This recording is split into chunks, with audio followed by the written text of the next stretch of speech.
Oke, kita langsung aja bahas ya. Konflik Iran ini ternyata dalam banget, lebih dari sekedar berita utama yang kita lihat. Ini tuh soal geopolitik, ambisi-ambisi lama, dan bahkan, seperti yang bakal kita lihat nanti, ada hubungannya sama ramalan. Yuk, kita kupas tuntas. Nah, kutipan dari sumber kita ini jadi titik awal yang pas banget. Ini seolah-olah ngasih tahu kita, kalau mau benar-benar paham konflik ini, kita harus gali lebih dalam dari cerita yang kelihatan di permukaan. Jadi, yuk kita mulai kupas lapis demi lapis. Oke, kita mulai dari yang paling kelihatan dulu ya, dari cerita resminya yang sering kita dengar di berita-berita global. Jadi kan, cerita yang sering kita dengar itu biasanya seputar pengaruh Iran di kawasan Timur Tengah, dan tentu saja program nuklirnya.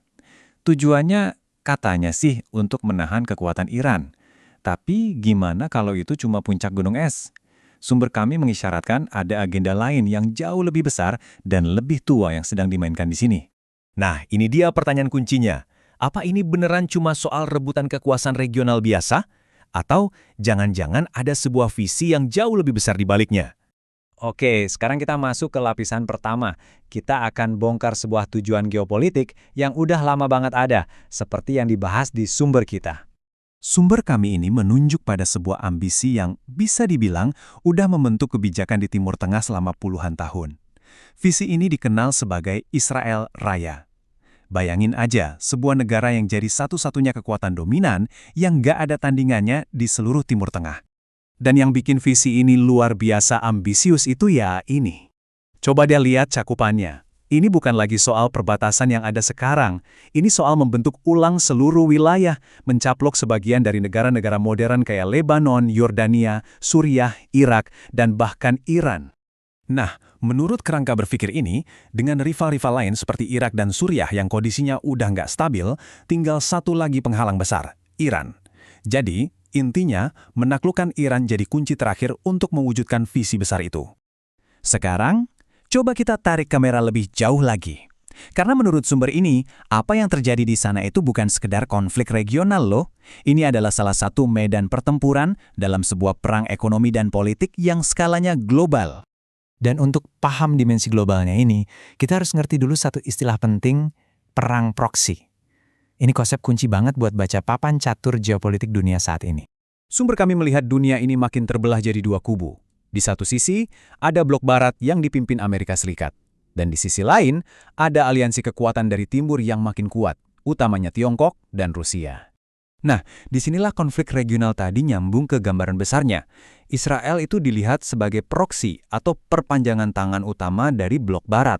Sementara itu Iran makin ke sini makin dilihat sebagai proksi krusial untuk blok timur. Bagi blok timur, terutama Rusia dan Tiongkok, Iran itu penting banget.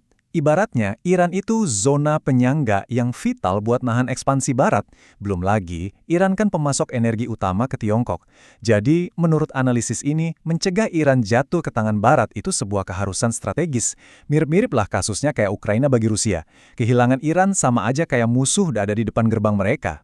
Sekarang kita masuk ke lapisan yang lebih abstrak ya, soal perang narasi. Gimana cara langkah-langkah geopolitik ini dibenarkan di mata dunia? Kita semua pasti pernah dengar narasi ini kan? Intervensi militer dengan alasan membawa perdamaian. Ini tuh senjata narasi yang kuat banget. Dan seperti yang ditunjukkan sumber kita, narasi ini dipakai terus-menerus untuk membingkai tindakan-tindakan dari pihak barat. Tapi, sumber kami ngajak kita untuk nggak telan mentah-mentah narasi itu. Di sini disajikan kontras yang tajam banget.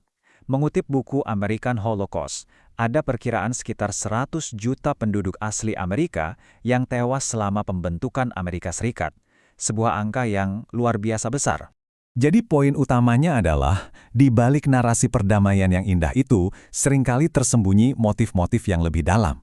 Entah itu dominasi ekonomi, penguasaan sumber daya alam seperti minyak, sampai ke penempatan posisi geopolitik. Sebenarnya ini adalah kelanjutan dari apa yang bisa disebut sebagai kolonialisme gaya modern. Oke, kita sekarang sampai di lapisan analisis yang paling dalam dan mungkin paling bikin merinding. Di titik inilah geopolitik dan nubuat-nubuat kuno sepertinya bertemu. Di sini analisisnya mengambil belokan yang nggak terduga, masuk ke ranah ramalan akhir zaman dalam Islam. Ada sebuah hadis yang spesifik, yang menubuatkan bahwa Dajjal, sosok yang mirip antikristus, akan diikuti oleh 70.000 orang Yahudi dari Isfahan. Dan perlu dicatat, Isfahan itu kota besar di Iran modern. Selama berabad-abad, angka 70.000 ini ya cuma sekedar angka dalam kitab suci. Cuma sebuah detail dalam cerita kuno. Lalu, disinilah sumber kami membuat koneksi yang bikin kaget. Angka spesifik yang sama, 70.000, kabarnya muncul dalam perencanaan militer modern. Ada berita yang dikutip yang mengklaim Israel sedang bersiap mengerahkan 70.000 tentara untuk kemungkinan operasi melawan Iran. Tiba-tiba, teks kuno itu seolah-olah menggema dalam strategi militer masa kini. Jadi, sumber kami meninggalkan kita dengan pertanyaan yang menggantung ini. Apakah kita hanya menyaksikan sebuah konflik modern yang didorong oleh geopolitik belaka? Atau, mungkinkah kita sedang melihat sebuah nubuat kuno terungkap di depan mata kita? Sebuah pemikiran yang cukup dalam untuk kita renungkan.